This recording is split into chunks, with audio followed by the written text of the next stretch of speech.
तो बीजेपी के विरोध मार्च के बाद हिमाचल प्रदेश की सियासत में आरोप और पलटवार की राजनीति चरम पर है। अब कांग्रेस सरकार ने भी जवाबी मोर्चा खोल दिया है। एक तरफ राजस्व मंत्री जगत सिंह नेगी साफ कर रहे हैं कि सरकार किसी भी तरह की बदले की भावना से काम नहीं कर रही, बल्कि भ्रष्टाचार के खिलाफ कानून के मुताबिक कार्रवाई हो रही है। वहीं मुख्यमंत्री के मीडिया सलाहकार नरेश चौहान ने भी बीजेपी पर तीखा हमला बोला। चौहान का दावा है कि बीजेपी का विरोध मार्च जनता के मुद्दों के लिए नहीं, बल्कि पार्टी की सियासी मजबूरी का नतीजा है। ये रिपोर्ट देखें।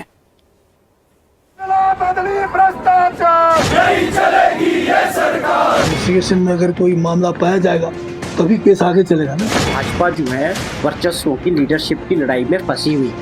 हिमाचल प्रदेश की राजनीति में एक बार फिर सियासी पारा चढ़ चुका है।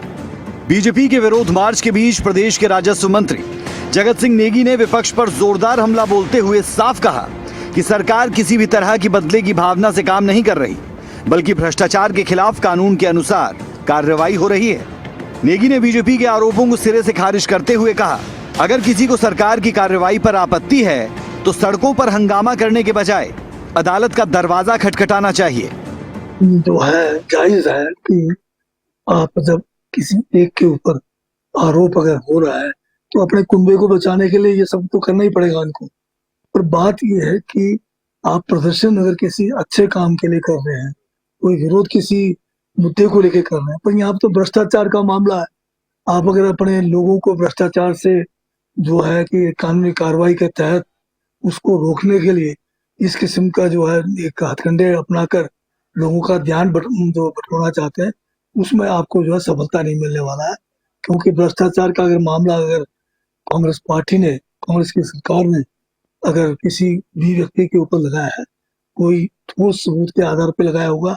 ऐसा नहीं है कि जो है जिस तरह से आपने केजरीवाल के खिलाफ जो है कोई भी मामला नहीं बनता था, 2 साल बंद रखा, उस किस्म का तो किया नहीं। यहाँ तो सिर्फ अभी FIR लॉन्च हुआ है। FIR के अंदर अगर कोई बात आएगी, इन्वेस्टिगेशन में अगर कोई मामला पाया जाएगा तभी केस आगे चलेगा ना। बीजेपी के प्रदर्शन के बाद सरकार ने भी मोर्चा खोल दिया। मुख्यमंत्री के मीडिया सलाहकार नरेश चौहान ने विपक्ष पर तीखा हमला बोला। उन्होंने दावा किया कि ये प्रदर्शन जनता के मुद्दों से ज्यादा पार्टी की सियासी मजबूरी का परिणाम है। चौहान के मुताबिक बीजेपी इस समय अंदरूनी गुटबाजी से जूझ रही है। हिमाचल प्रदेश के हितों की लड़ाई लड़नी चाहिए। मुझे लगता है उसमें पूरी तरह से भाजपा की लीडरशिप हिमाचल प्रदेश में पूरी तरह से फेल हुई, पूरी तरह से। कोई हिमाचल के हितों की, लोगों के हितों की, जो और भी हमारे बहुत सारे ऐसे मसले थे जो आज हमारी सरकार और माननीय मुख्यमंत्री उन चीजों को लेके आगे बढ़े हैं। BBMP की बात करें, पावर प्रोजेक्ट्स में हमारे शेयर की बात करें, या प्राइवेट ऐसे होटल 5 स्टार जो आज प्रदेश के लोगों को मिले।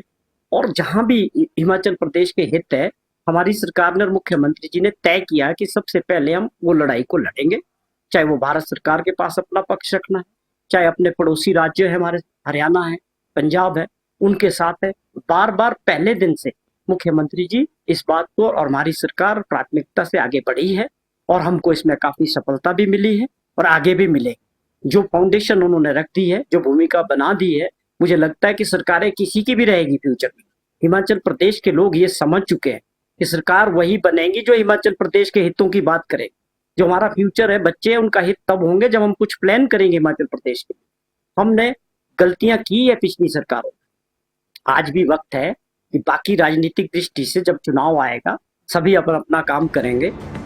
प्रदेश की सियासत में जिस तरह दोनों प्रमुख दलों के बीच बयानों के तीर चल रहे हैं, उससे साफ है कि आने वाले दिनों में राजनीतिक तापमान और बढ़ सकता है। फिलहाल इतना तय है कि प्रदेश की राजनीति में आरोप प्रत्यारोप का दौर तेज हो चुका है और आने वाले दिनों में ये टकराव और भी गर्माने के संकेत है। खबरें अभी तक के लिए शिमला से प्रदीप ठाकुर की रिपोर्ट।